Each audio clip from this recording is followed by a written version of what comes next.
الرحيم إن الحمد لله والصلاة والسلام على رسول الله وعلى آله وصحبه أجمعين. Hello again, brothers and sisters. We back with another episode of Live from the Hood, a documentary series. And today, we in where I used to stay at Mount Healthy. Now, I want to focus on the idea of regentrification. Because I experienced that also, and this also played a part in the making of who I became, which was a hard criminal. This also was an aspect of it, and I'm going to try to explain that in this video. We on this is the upper west side of Cincinnati. This is like the first neighborhood that you reach as soon as you leave the city bounds, and that's monumental because after growing up in the city on the lower west side, and like in the last documentary in Wynn Terrace and the projects over my auntie and them house, growing up there, spending my entire childhood there, and then moving out here when I was 14, turning 15, it was kind of a change. It was a huge transition that I wasn't. That affected me in a way that I can't really explain, that I couldn't explain at that time, and I'm going to try to explain it now. But Mount Healthy used to be an all-white kind of entryway to the suburbs. But once the regentrification started in Cincinnati, Mount Healthy was one of the places, like they had some lower-end properties in Mount Healthy. Mount Healthy is connected to the upper west side of Cincinnati called Colerain, and it is directly connected.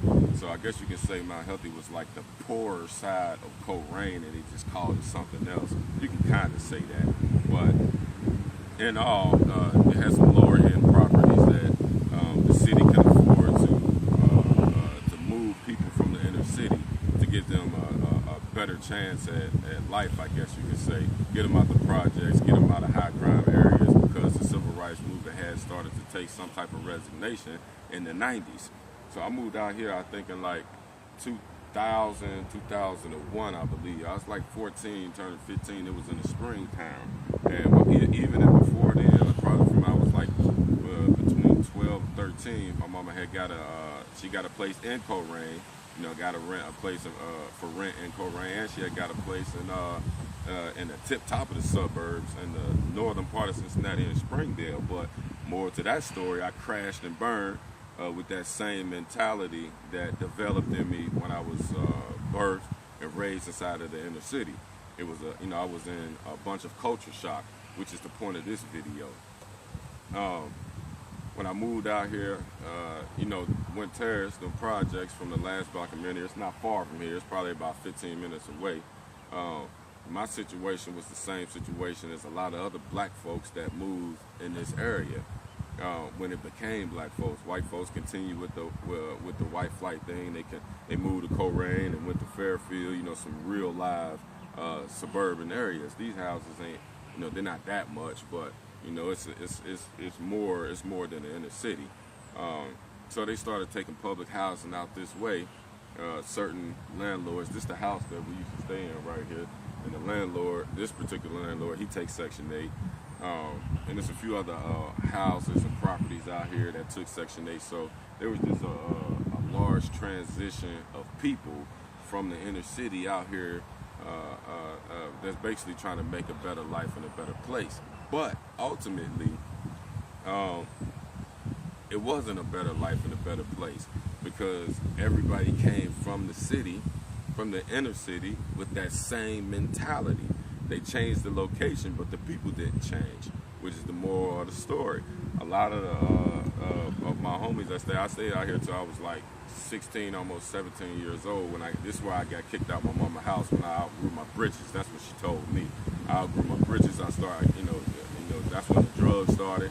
Me and my partners from the projects in Wynn Terrace, and all my cousins from Westwood, we was all hooking up and kicking it with each other. So I was still connected to the heart of the hood and drugs and everything, and so were the other blacks that had moved out here. There were some blacks that lived out here already. They had, pulled themselves up by the bootstraps and made it.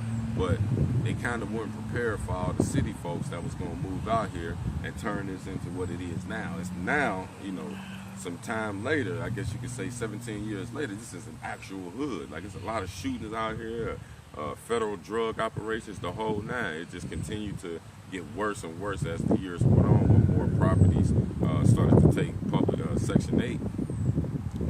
They got some apartments that, you know, look exactly like Wynn Terrace down here, called Lexington Housing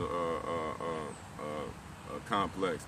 Look, it's the projects. You got some other projects up here in Seven Hills, and it's bad. You know, it's all low income, so that whole mentality exists there.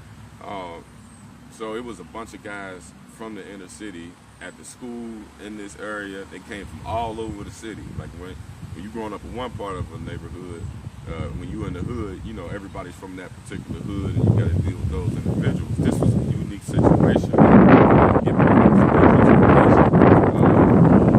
had guys from downtown from here. You had guys from Wynn Terrace, like a few of my guys that I knew when we was in Wynn Terrace. Rest in peace, Duke. Carlos Gonzalez, forgive all your sins. I love you to death. I'm sorry I couldn't see you as a believer. My OG, his big brother, Rome. And then we was connecting up with all our guys that, you know, they had the pack in the hoods and whatever, and we was bringing it out here because it's so close to the white folks. And I don't mean to continue to reiterate the word white folks, but I'm speaking it from a truthful and real perspective. That's what it was, and that's what it is.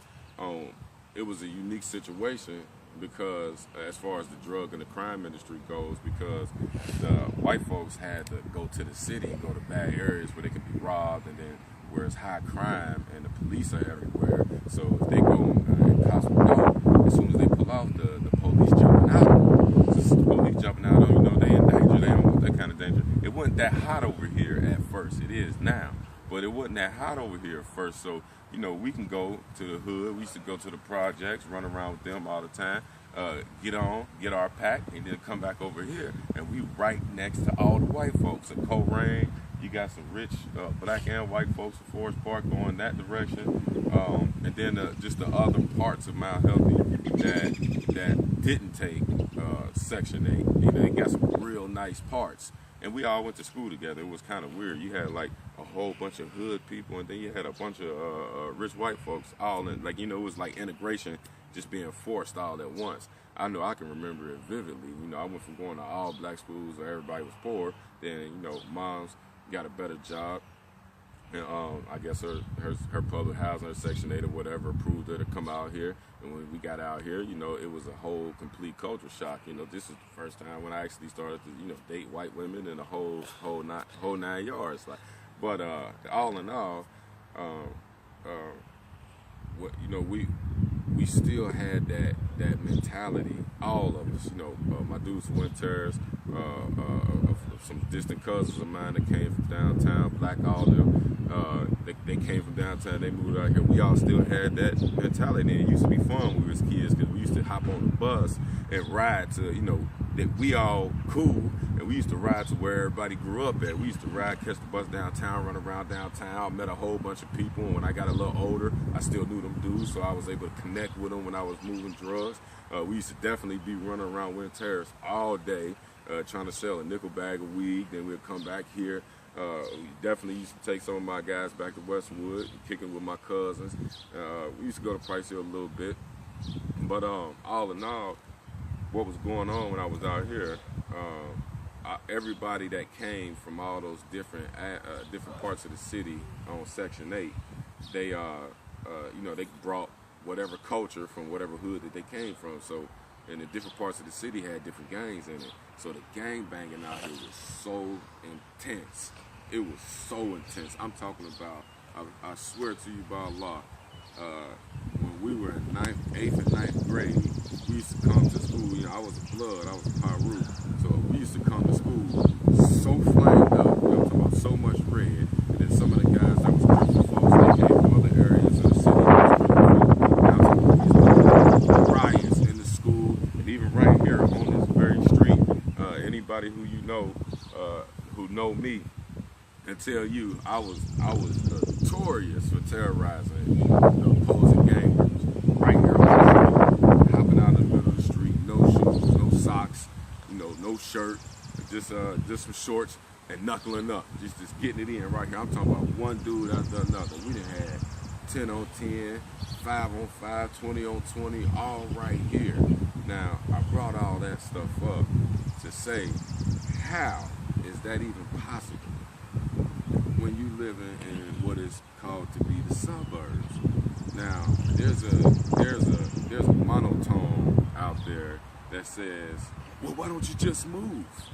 Like when people who live in the hood and then they start to complain about the conditions that they have to endure, and then some people who never lived in the hood and don't understand the mental impact of that always always say, well, why don't you just move? Just get out of the area. Well, look, we moved. We got out the area. We left Westwood. Mama had, I was staying with my grandma for a little bit out in Colerain in the suburbs because I had got kicked out of I was banned from Cincinnati public schools. I couldn't come back at all. So, different family members had to help me out to make sure that I still get some type of education. But I had this explosive mentality because of the environment that I was nurtured in. So, even though I was in Colerain, I was over my grandma's house. As soon as I go outside, and some little kids outside, I fight with the kids outside. Mama got a spot out there for I think maybe not even a year. Same difference. The mentality didn't change. We went to Springdale for a few months, and everything was going well. I met a lot of good friends. That's where I met all my friends and family from Princeton. Met a whole bunch of them. I was like in 7th grade when all that started happening, and I got us put out at an apartment complex that we were staying in. There was a guy, for whatever reason, he was from the hood too, but he's from another city. He's from Hamilton. I ain't gonna say his name, but we was playing in a little park, just like doing what kids do, and he was smoking a cigarette. He was like 13, probably, I don't know. He was smoking a cigarette, and for whatever reason, we argued about something. He was like, shut up, I'll put this cigarette out in your mouth. And I was like, I bet you won't. He tried it. I punched him. We fought. I beat him up. His mama got mad. She came outside. I ran to my house, got my mama. My mama came outside, and they outside with bats. I'm talking about in the tip top of the suburbs. Now, you got one family that's from the hood and another family that's from the hood that met up in a suburb. So the mentality never changed. So it doesn't matter about the location. If a person or some people, and more to that story, we had to go for that reason. The police came, my sister came outside, some of my friends out there, they came outside, and everybody was out in the middle of the parking lot getting it in. Like, it was crazy. My mama had a bat, she swinging it at the lady, and the lady ducking it. They fighting, I'm fighting dude again. It was just nuts. And that's how we ended up coming here. So and then when I came here, it was a complete terrorist, point blank period, because I had got a little older. I was a teenager. My little muscles started to develop. I was playing basketball. I was a little stronger than I was as a kid. So it intense. And then, you throw girls into the equation. I had to get some money. Moms ain't had the best money. She ain't had the money. Everything, all her money was going into sustaining that house right there and make sure that we got food over our head. And we went to Value City for clothes. Man, that was damaging to my mind. Going to school with some Value City Reeboks on and a bum equipment outfit. Now I'm getting cacked on in school. Now I got to fight everybody that's capping on me. The same story. But the point that I want to make is the mentality is carried no matter where you go. So if you go to a certain place and you have a certain mentality, hey, Ms. Orr, I'm gonna come on there and holler at you for that. I'm doing this video. If you have a certain mentality, no matter where you are, that mentality will always prevail. When I was out here, I still had that criminal mentality that I was nurtured with in the inner city. So that the problems followed me. I enrolled into the local school out here, Mount Healthy, and I only was there for a year and a half, not straight. I went to my freshman year, got kicked out. Matter of fact, my 8th grade year, when I first moved out here, got kicked out.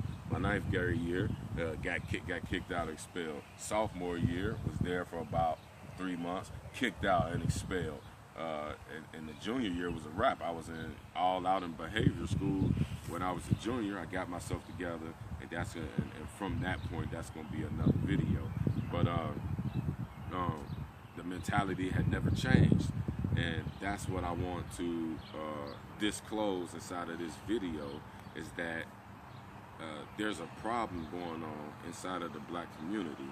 No matter the location, no matter where you are, there's a false identity that's being promoted amongst us that we must, for some reason, there's a rites of passage that we identify with criminal behavior. And a part of that is what's being pumped into us from media sources and outlets. Rap, if you listening to gangster rap, and a particular artist is from a particular part of the country, and it's a very, very impoverished area, and he's rapping and relaying what he went through, then that will leave an imprint on the brain of whoever hears that. So if a child is constantly putting this stuff inside of their head, this is what they're learning. So you'll only be able to do what you learn. You'll only be able to become what it is that you transmitted into your brain from your eyes and your ears.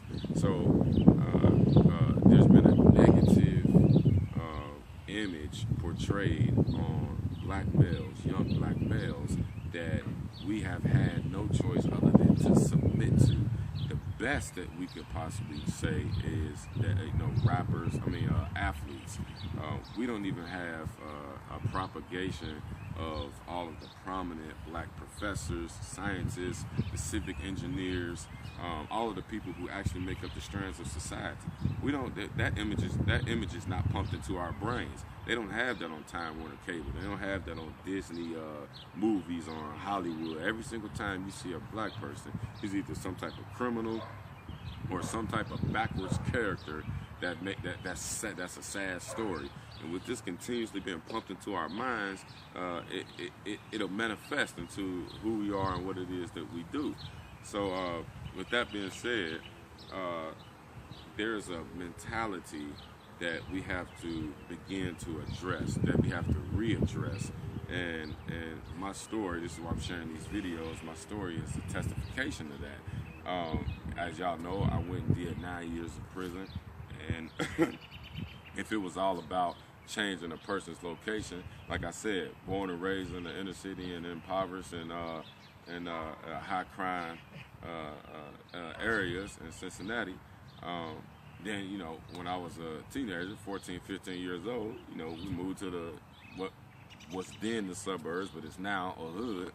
Because of regentrification, the location changed, so how come I didn't change? Now, I'd heard a lot of people say, oh, it was your fault. It's because you didn't want to change. I didn't know what I was supposed to change into. I was already what I was as a young individual. So when I became a young adult, I just was a better person of who I had became in my developmental stages. So we have to make sure and protect the children when they're young, when their brains are still fresh, so that when they become young adults, they can practice what was put into them when they were young. Not to say that my mom didn't teach me right from wrong. She did. But the reality stands that when I left from outside of my house, those morals and those values that my mama taught me, it didn't read. Everywhere I went, I seen drugs, I seen gang banging, I seen guns, and I seen violence. This is PTSD. This is a post-traumatic stress disorder type case. So everywhere you go, you're gonna carry violence. I'd have been in places where it was nothing but rich white people, and I still punch one of them because that was my mentality. So what I'm trying to stress here is that we have to protect our minds. We have to retake back. I'm sorry, that's not a word. We have to take back our identities and reject that negative portrayal that the media is trying to portray us to be, the women and the men. We have to reject the fact that if we don't play ball or if we don't sell dope, then we're gonna be broke. or if we just work a job, it's lame. Which kind of working a job is kind of lame because we're not getting fair wages or anything like that. So, which is another part of the struggle. But we have to learn. We have to admit that we have to address this problem of negative media, negative portrayal of blacks inside of the media. This is how they attack our minds and our brains, and we have to learn that every single time that we see a murder or drugs, drug bust, and you see a black face next to it, we have to ask ourselves, what's going on with that? Why is this happening? Why is it that black people make up 13% of the population, but we account for 50% of the 18,000 murders on average a year in America? We got to start asking ourselves that, and it has nothing to do with location. Even now, I just recently noticed that there's some guys in the tip top of the suburbs here in Cincinnati. They done found them some hood connections, or they watch YouTube and they watch Google, and they listen to all the rap, the black youngsters and young thugs, and now they embody it. So when I went away for that 10 years, and then I came back, everybody was telling me, they got shootings out there at the tip top of the suburb. So now, before, it used to only affect people who stayed, in highly impoverished areas with a high drug and crime rate. Now it seems like it's starting to spread like wildfire to the point where you can't move somewhere and hide and be safe anymore. So with that, I'm gonna close this video up. This edition of Live from the Hood, the Blockumentary series, Mount Healthy. This was about regentrification. When when blacks are displaced, they're moving from different parts. They have housing projects and developments that they work on inner cities. In Cincinnati, they just wanted to really take back the city, because driving from the 30, almost 40 minutes, you can turn that into 45 minutes to 50 minutes with traffic to their work that's in the city, downtown or close to downtown. That was starting to become a pain to them. So they wanted to take back the metropolitan area. So they started to move blacks out of those. I'm talking about in droves. So when I left for 10 years, they shut down whole entire projects, whole entire housing projects, and they're talking about shutting down a whole bunch more. And they're going to shovel them all into places like this. And probably 5 to 10 years from now, places like this will really, the most of Mount Healthy has become bad, because those people who were in those projects and other lower income areas have come here already. Now it's just going to continue more, and 5 to 10 years from now, this place, right, this very place where we at, where back in the day when I was growing up, it used to be a nice suburb to live and retire at. It's going to be an all-out war zone, just like there in the city is right now as we speak. So we got to be conscious of this, and with us being conscious of it, not just be dormant about it. We need to figure it out, because if we're just being pushed from one abandoned area to another abandoned area, the resources are going to dry up out here just like they did in the inner city. There's a bunch of people living in the inner city and in the impoverished neighborhoods, and the resources are not there. The jobs aren't there. The restaurants aren't there. Nothing is there. So it's almost a no man's land. And I don't care if people say that they're going to move to this suburb and move to that suburb. If they don't pay attention to the epidemic of regentrification, then you're going to get stuck in one of these suburbs with all this property, and all the resources are going to dry up, and they're going to follow another white flight back into the inner city. We have to fight against this, and we have to start bringing value, bringing our own value to the communities that we live in, whether it's a mixed community, whether it's an all-black community, an all-Asian community, or whatever, what have you. We have to start focusing on bringing local generation of wealth wherever it is that we live in. I'm actually working on a project myself to do this, because I did return back to the West Side, because when I came home from prison, I can't afford to even live out here. So You know, I went right back to the roots where I came from. When my mom was young and she didn't have any money, and she had to endure living in public housing or what have you, I had to return right back to that because when they kicked me out of the joint, I came home to nothing. So it's a problem, and this is the reason why I'm trying to address this problem. I hope that I said something that was beneficial inside of this video, and that everybody could, their minds will start churning, and we'll start to get to a point where we'll stop accepting the social engineering that's taking place. أقول قولي هذا وأستغفر الله ولا إله إلا الله. السلام عليكم ورحمة الله وبركاته.